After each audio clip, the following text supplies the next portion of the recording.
and high-paying jobs.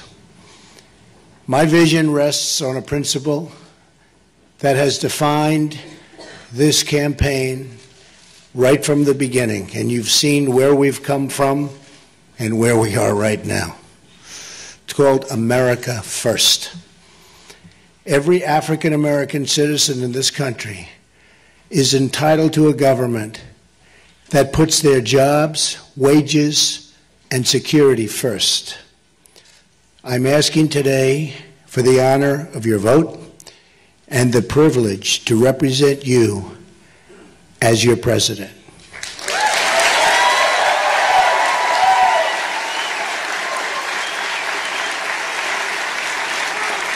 And I will not let you down. You watch.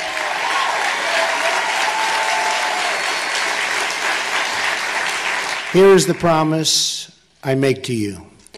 Whether you vote for me or not, I will be your greatest champion. We live in a very divided country, but I will be your greatest champion.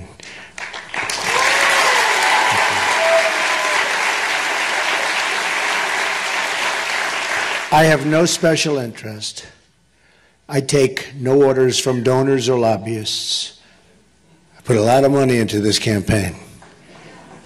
Believe me, I'll be in for over $100 million. That's a lot. I work for you, and I work only for you. Optimism and the future. I'm asking people to break from the bitter failures of the past and to imagine the amazing possibilities for our future and our future together. Our opponent represents the rigged system and the failed thinking of yesterday. Hillary Clinton's campaign offers only the depressing pessimism that says this is as good as it gets and it's never going to get better. She's been doing this for 30 years, and for 30 years it's only gotten worse. American politics is caught in a time loop. We keep electing the same people over and over and over.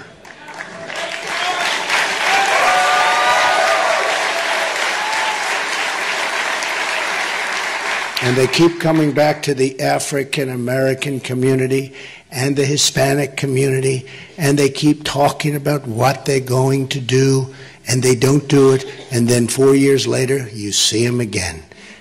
It's enough.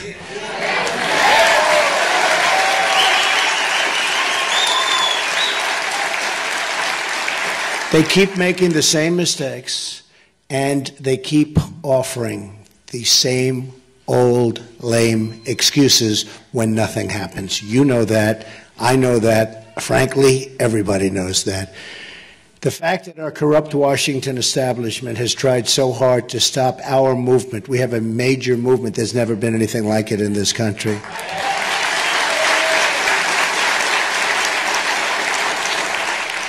And this is so important to me, what I'm saying today. I wanted a small group of very, very powerful, influential people from the African American community, and that's what I wanted to do. Enough with the rallies of 25 and 30,000 people. This was very important to me.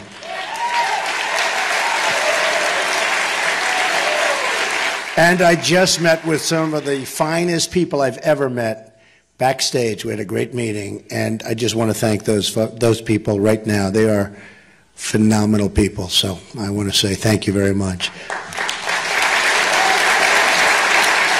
But it's just more proof that we represent the kind of change that arrives only once in a lifetime. This is a movement. It's once in a lifetime. Never going to happen again. Never going to have another opportunity. Every day I'm out on the trail proposing fresh solutions and new thinking. And every day the same people getting rich off our broken system tell us that we can't change and that we can't try anything new because it's not good for them. I have a message for all of the doubters in Washington. America's future belongs to the dreamers, not the cynics and not the critics.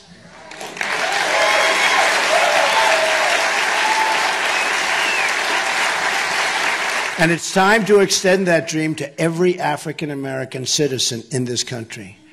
African American citizens have sacrificed so much for our nation. They've fought and died in every war since the Revolution, and from the pews and the picket lines, they've lifted up the conscience of our country in the long march for civil rights. Yet too many, thank you. Yet too many African Americans have been left behind. Massive numbers have been left behind. 45% of African American children under the age of 6 live in poverty. 58% of African American youth are not currently employed. African Americans comprise roughly 13% of the population, yet make up 60% of murder victims under the age of 22. That's some number, isn't it, though? Some number. In 2015, violent crime in Charlotte increased by 18%, and it's expected to rise to 24% this year. In Chicago, nearly 3,500 people have been shot since January 1st of this year. It's not a very long time ago. Think of it, 3,500 people. The conditions in our inner cities today are totally unacceptable, and we have to fix them. The Democrats have run.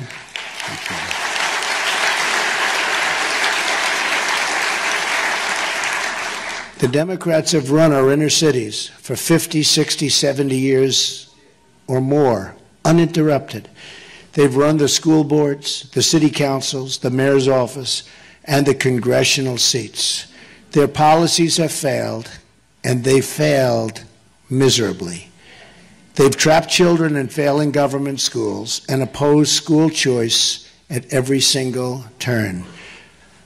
The Clintons gave us NAFTA, one of the worst economic deals in the history of any country. It's taken our jobs, it's taken our companies, it's taken everything, so much out of our country. And China's entry into the World Trade Organization, two deals that truly deindustrialized America, uprooted our industry and stripped bare towns like Detroit and Baltimore and the inner cities of North Carolina, where we are really focusing. And by the way, you see the new polls coming out where we're really doing well, which is okay. Doing well. Thank you. We're going to win North Carolina, I'll tell you. We're going to win Florida. Actually, we're going to win Florida, too. We're going to win Ohio, and we're going to win Iowa. Yeah, we're winning a lot of states. You're getting a little worried back there, I'll tell you. The media, they're saying, what's going on over here? You have to see in Florida, they have lines that are 4 blocks long trying to get into the polling booths. They've never seen that before. And same thing in many other states that have started. This state has lost nearly half of its manufacturing jobs since Bill and Hillary's NAFTA. Think of it, half. Decimating, by the way, and they have been decimating the African American community and the African American middle class, decimated. These jobs went to Mexico and other places. Politicians. Democratic policies have also given rise to crippling crime and total violence. Then there's the issue of taxation and regulation. Massive taxes, massive regulation of small business, and radical restrictions on American energy have driven jobs and opportunities out of our inner cities and in many cases out of our country. Hillary wants to raise taxes very, very substantially on everybody and on business, and especially on small business as high as 45%, which will only drive more jobs out of your community, out of our country, and into other countries. One of the greatest betrayals has been the issue of immigration. Illegal immigration violates the civil rights of African Americans. That's what's been happening.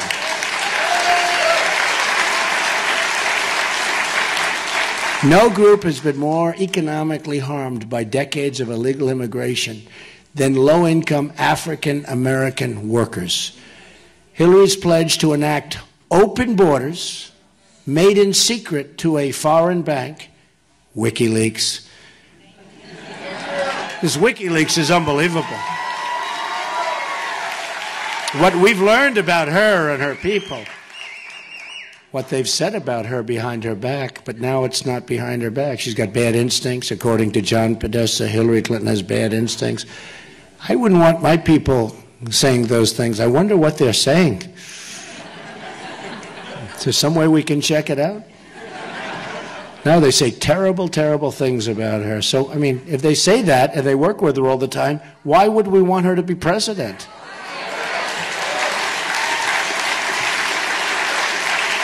At the center of my revitalization plan is the issue of trade. Massive chronic trade deficits have emptied out our jobs. Just look at what's happened to Baltimore, Detroit, Pittsburgh, Cleveland, and right here in North Carolina. You know that for a fact. It's the greatest jobs theft in the history of the world. If I'm president and the executives at Ford Motor Company announce they're moving their plants and jobs to Mexico, I will pick up the phone and make a very, very simple call. I don't know if it's presidential, but I'd rather do it myself. And who cares? Who cares?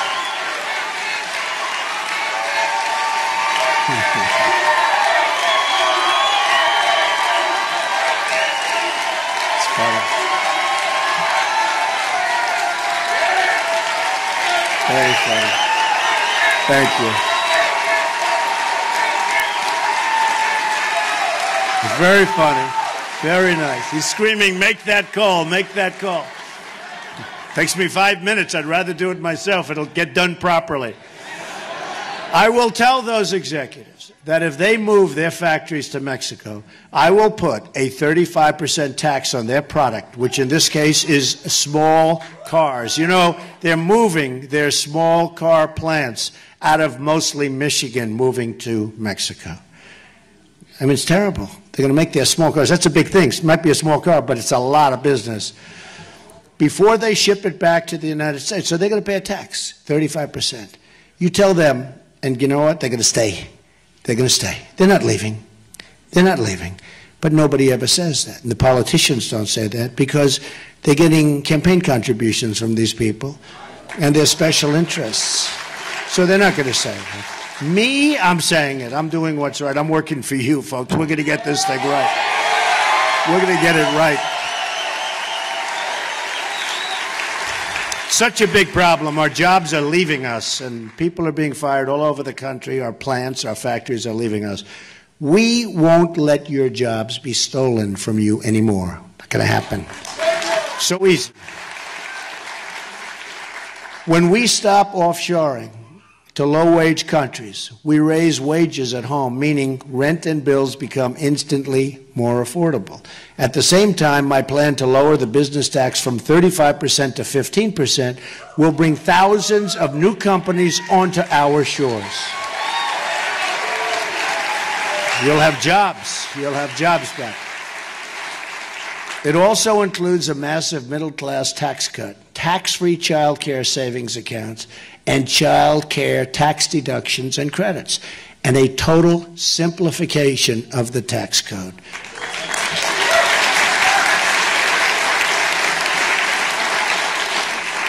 I will also propose tax holidays for inner-city investment, a new tax incentive to get foreign companies to relocate in blighted American neighborhoods, and they will do that. It will be worthwhile. It's called incentive. They will do it. I will further empower cities and states to seek a federal disaster designation for blighted communities in order to initiate the rebuilding of vital infrastructure, the demolition of abandoned properties, and the increased presence of law enforcement so we have safety in our community. We need that. We need that. The safety is so bad. Some of our inner cities are more dangerous than some of the war zones that we're reading about and seeing about every night. We have to stop that. I will also pursue financial reforms to make it easier for young African Americans to get credit to pursue their dreams in business and create jobs in their communities. It's going to be beautiful. Such talent. There's such a potential talent out there. It's so incredible, and it's totally being wasted by politicians that maybe don't want to see it happen. Dodd-Frank has been a disaster, making it harder for small businesses to get the credit they need. You folks know that. The policies of the Clintons brought us the financial recession through lifting Glass-Steagall, pushing subprime lending, and blocking reforms to Fannie and Freddie. Two friendly names, but they're not so friendly. It's time for a 21st century Glass-Steagall, and as part of that, a priority on helping African American businesses get the credit they need. We will also encourage small business creation by allowing social welfare workers to convert poverty assistance into repayable but forgivable microloans. Very simple, but something so good. Then there's the issue of public safety. Making our community safe again will be a priority for the Trump administration. Safe.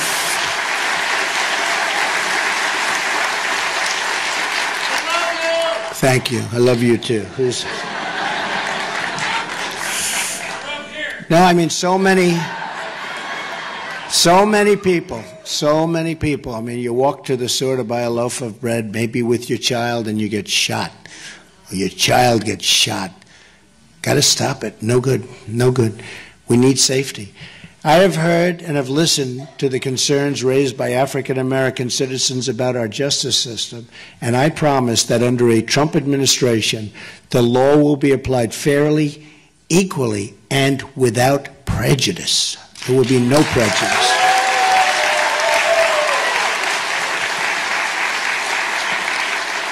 There will be only one set of rules, not a two-tiered system of justice like we have right now. You just see that with Hillary Clinton. I mean, think of it. Think of it. Think of it. She deletes 33,000 emails after getting a subpoena from the United States Congress, and she has no trouble. And in your community, you know what you're going through. Can you imagine if you did that?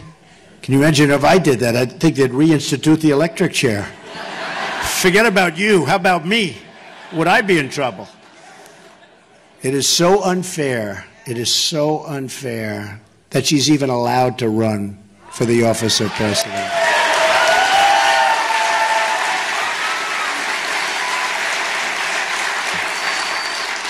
And then you probably read $675,000 went to the wife of the head of the FBI who was in charge of the investigation to her campaign. No, is this too hard to believe? I mean, went to the head of the FBI's wife who was in charge of the investigation of the Hillary Clinton email scandal. And then you wonder, gee, I wonder why she got off. That is a serious, horrible thing. Look, it's a horrible thing. It's not even believable. I have people, great lawyers, they can't even believe what's happening. The best evidence of unequal justice is that Hillary Clinton could violate so many laws, bleach and delete her 33,000 emails, and especially after the subpoena from Congress, lie to Congress, lie to the FBI, put her national security at grave risk. I mean, our national security was put at unbelievable risk with what she was doing, and not even face so much as a minor fine. Now think of it. A major general, a man 4-star general, that's about the top. General James Cartwright lied one time to the FBI, and he probably did it. He did it, in my opinion, for national security reasons. And he may go to jail for a 5-year sentence. Think of it. 5 years. He may go to jail for 5 years. One time to the FBI, she lied, looks like hundreds of times. Hundreds. How about she couldn't remember 39 times? Well, each one of those 39 was a lie, right?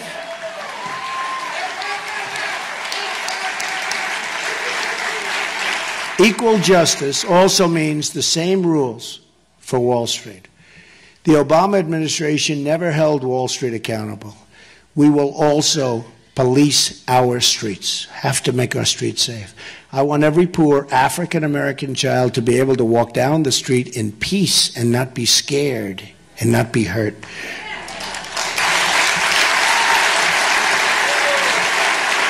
The problem is not the presence of police, but the absence of police. We need really a great group of people to keep you safe, to keep us all safe, to keep us all safe. You know, the murder rate in the United States, I don't know if you know this, because the press never talks about it, is the highest it's been, think of this, in 45 years.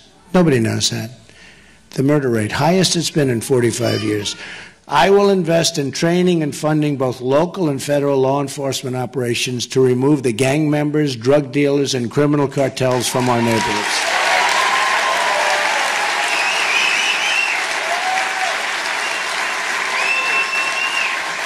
The reduction of crime is not merely a goal, it's a necessity for all of us.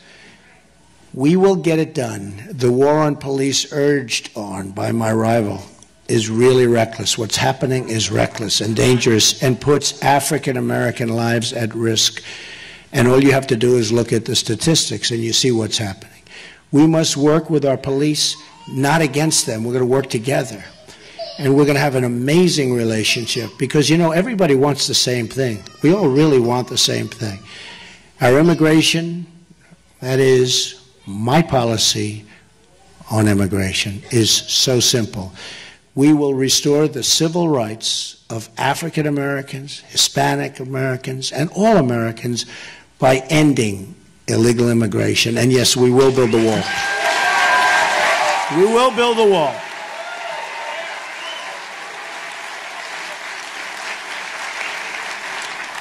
And we're going to stop the inflow, the massive inflow of drugs, which is coming into your community more than any community, but coming into your community and poisoning our youth and poisoning many other people, but poisoning our youth. I will reform visa rules to give American workers preference for jobs, and I will suspend reckless refugee admissions from terror-prone regions that cost taxpayers hundreds of billions of dollars. A portion of the massive amounts of money saved by enforcing our laws and suspending refugees will be reinvested in our inner cities. Don't forget, many of these refugees are coming from Syria and other parts of the world.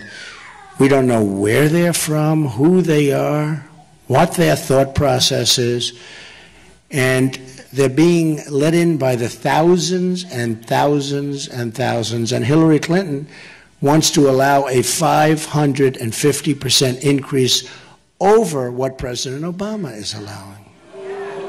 We don't know. We don't know what's going to happen. This is the story of the Trojan horse. This is your second Trojan horse guaranteed. And I can tell you right now, it's not happening, not with me. It will be ended. It will be ended.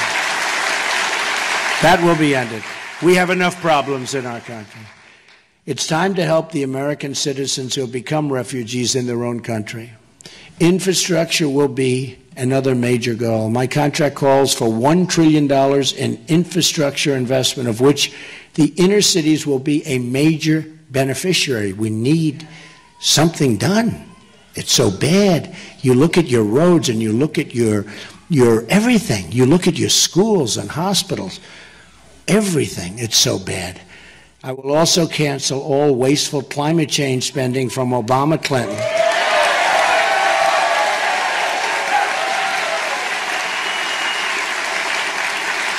We're giving billions and billions of dollars away. We have no idea for what, and others aren't doing so much. Believe me, they are laughing. I'll tell you, that's what they're doing. They're laughing at us, including all global warming payments to the United Nations. Billions of dollars.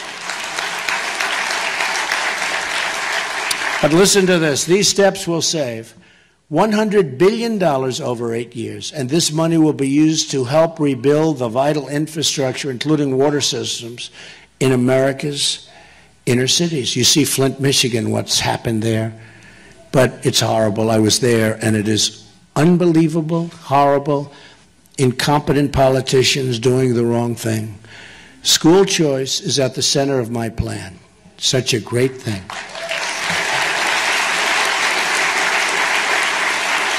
And by the way, we're going to terminate Common Core and bring education local.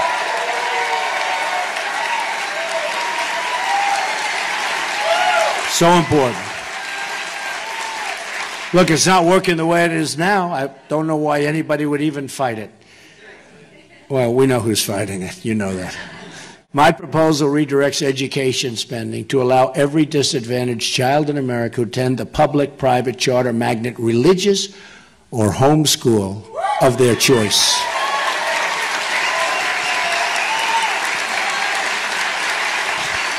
School choice is the great civil rights issue of our time, and I will be the nation's biggest cheerleader for school choice in all 50 states. What a difference it will make.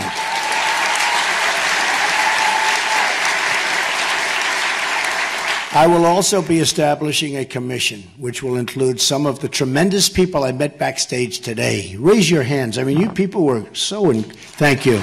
So great. Some great ideas. To tackle the school-to-prison pipeline and to shut that pipeline down and to create, so important, and to create a new pathway that leads from a great education instead to a great job. That's what we want. It is. It's school to prison.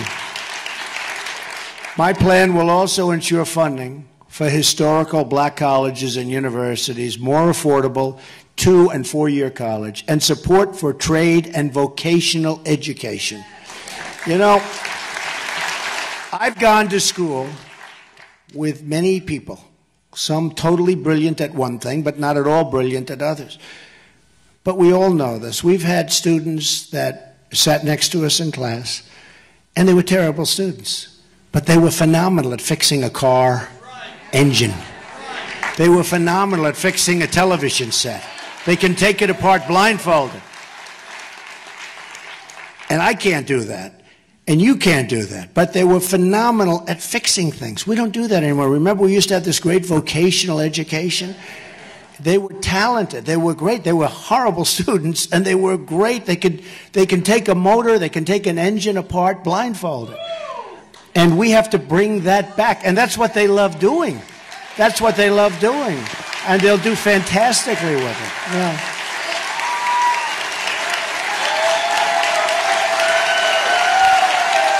Don't you think, right? So true. So we're going to get that going again. Finally today, my agenda includes the protection of religious liberty.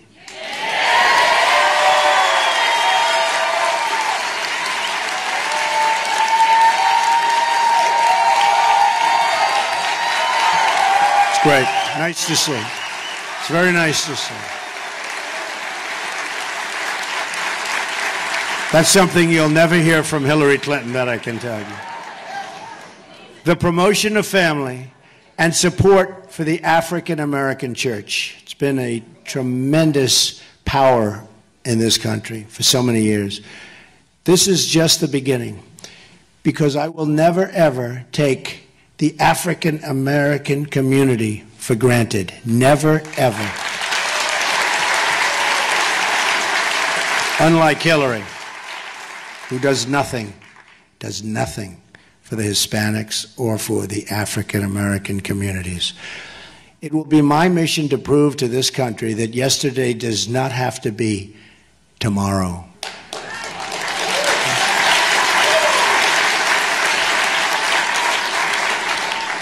The vicious cycle of poverty can be broken, and great new things can happen for all of our people.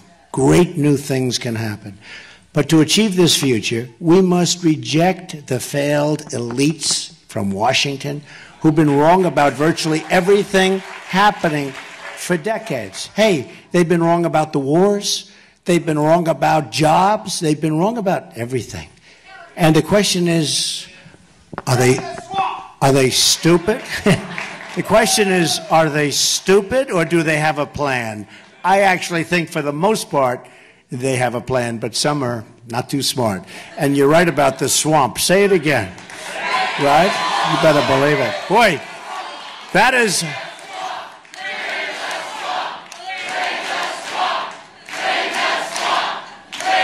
That is a... You know, I said that about a week ago.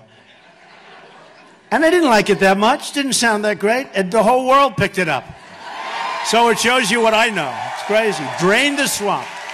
We're going to drain the swamp of Washington. We're going to have fun doing it. We're all doing it together. It is funny.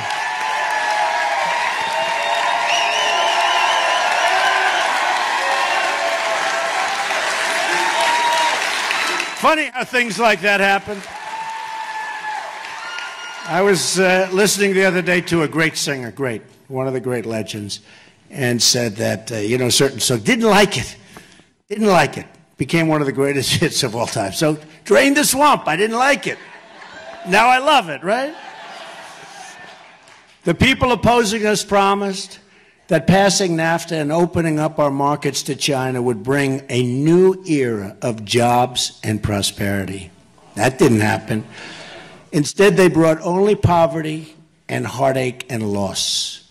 The people opposing us are the same people who and think of this, who've wasted $6 trillion on wars in the Middle East. We could have rebuilt our country twice. That have produced only more terrorism, more death, more suffering. Imagine if that money had been spent right here in our home. We've totally destabilized the Middle East. And if you think about it, $6 trillion, and it was far better 15 years ago. So we've made it worse. We spent $6 trillion, lost thousands of lives. You could say hundreds of thousands of lives, because look at the other side also. So we lost hundreds of thousands of lives, and we're far worse off than we were when we started. Who are the people that do this? And then we end the war in such a bad way that a vacuum is formed and we have ISIS. And that was the JV, the junior varsity. But now the JV is violent and vicious and ensconced in 32 different nations. And the one that gave us the JV now says how she's going to get rid of it. Not going to happen, folks. Just words. Just words. Just words. For 30 years she's been talking. For 30 years, only bad things happened for her. She tried to build democracy in Libya, and she failed. She tried to build democracy in Iraq, and she failed. She tried regime change in Egypt, and that was a disaster. She pressed regime change in Syria, and that failed. She tried a Russian reset that was laughed at. Laughed at. Putin. He has no respect for her whatsoever.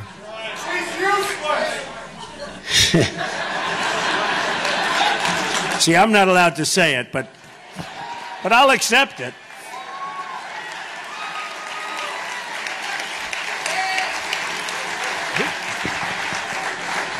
Who said that?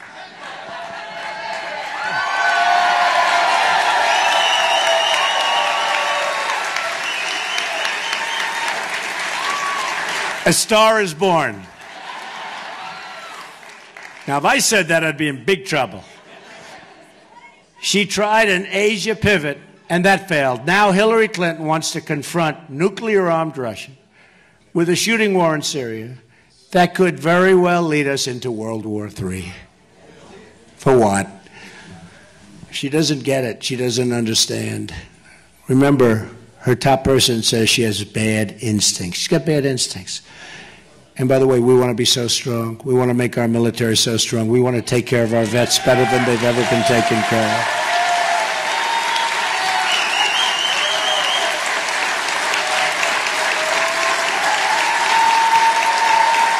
Peace through strength. Peace through strength. We have no choice. These are very vicious times. This is not a time to have a depleted military. We're not going to have that. We have the greatest people in the world in the military. We're not going to have that, but we are going to take care of our vets also.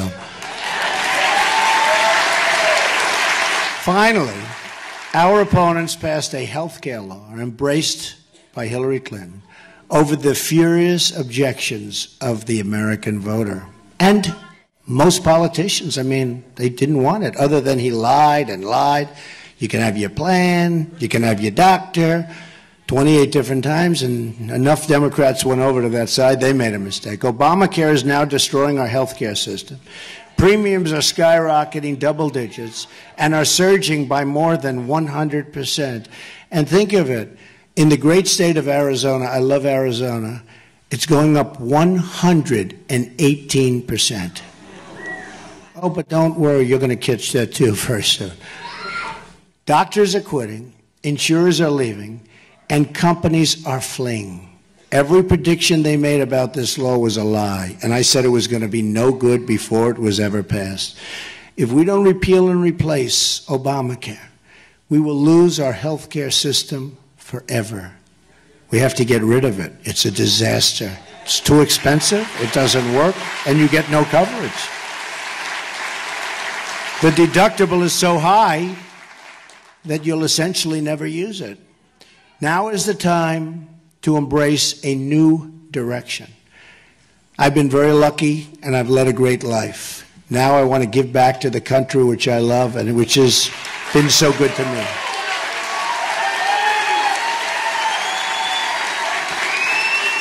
I just left a hotel, beautiful, beautiful building. It was the old post office on Pennsylvania Avenue in Washington, D.C., and it's mine. And it was just built. It's right between the Capitol building and the White House. So this way I figure I'll get to Washington one way or the other, right? Pennsylvania Avenue, yeah. But I'm very proud of it, and I'm very proud of my children because we delivered it under budget and ahead of schedule, creating thousands of jobs, including construction. It will be one of the finest hotels anywhere in the world and a great symbol for our country for many years to come. I took 2 hours to fly into Washington to cut the ribbon with my children and then jump on the plane to be here with you. Just did it.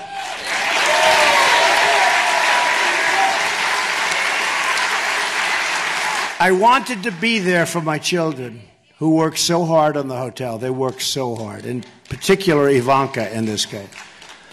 And I always feel this. I feel this so strongly. Parents must stick and encourage and support their children.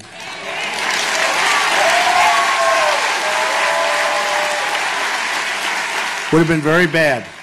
They work 24 hours a day, always working, and then you say, I'm not going. It takes the heart out of them, right? Don't you think? I mean, they did a great job in the hotel, and I told them so. And Hillary said, Donald Trump took time off the campaign. Can you believe it? Here's a woman who goes home and she goes to sleep all the time. Think of it. She's got no energy whatsoever.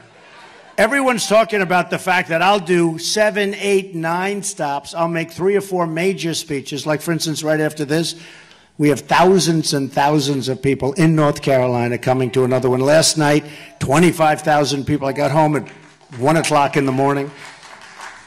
Here's a woman. She makes a speech for 15 minutes. She goes home, goes to bed. Honestly, she has less energy than Jeb Bush. I admit it. I admit it.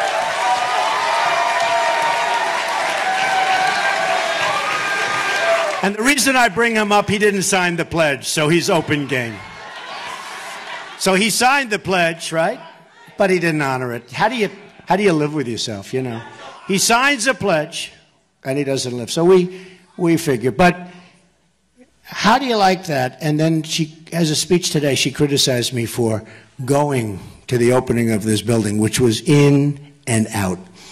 It's not the way life works. But I was also there for another reason. The workers. They did a magnificent job. They were there. And without them, it could never have been built so quickly or so beautifully. The rebuilding we did at the old post office is the rebuilding I want to do for our country. We're going to rebuild our country.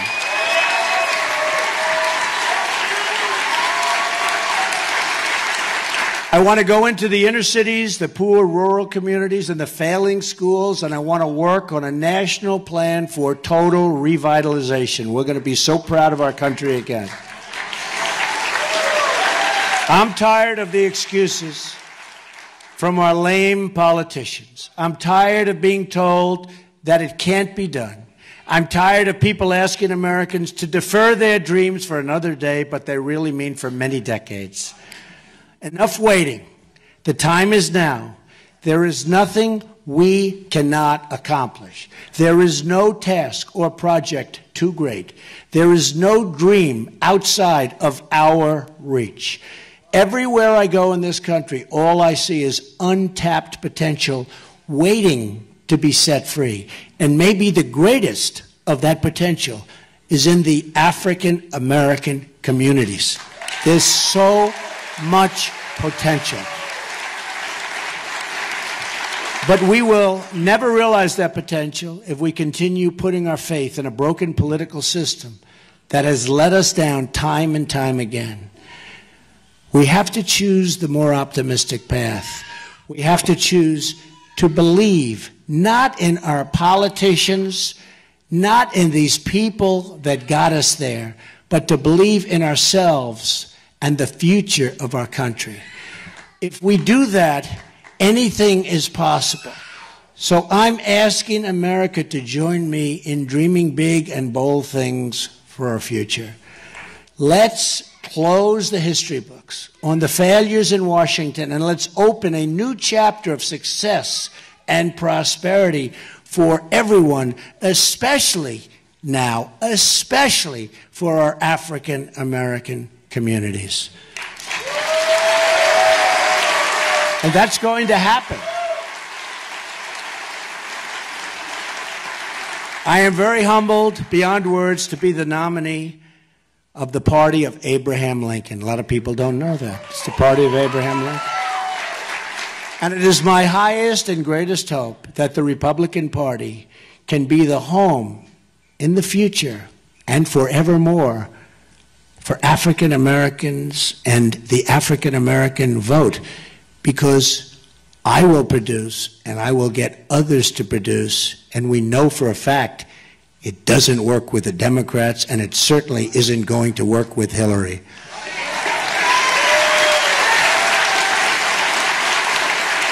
Together we will have a government of, by, and for the people. And we will make America great again for all Americans. Thank you very much, and God bless you, everybody. Great honor to be here. Thank you. God bless you. What an honor. Thank you. Thank you very much.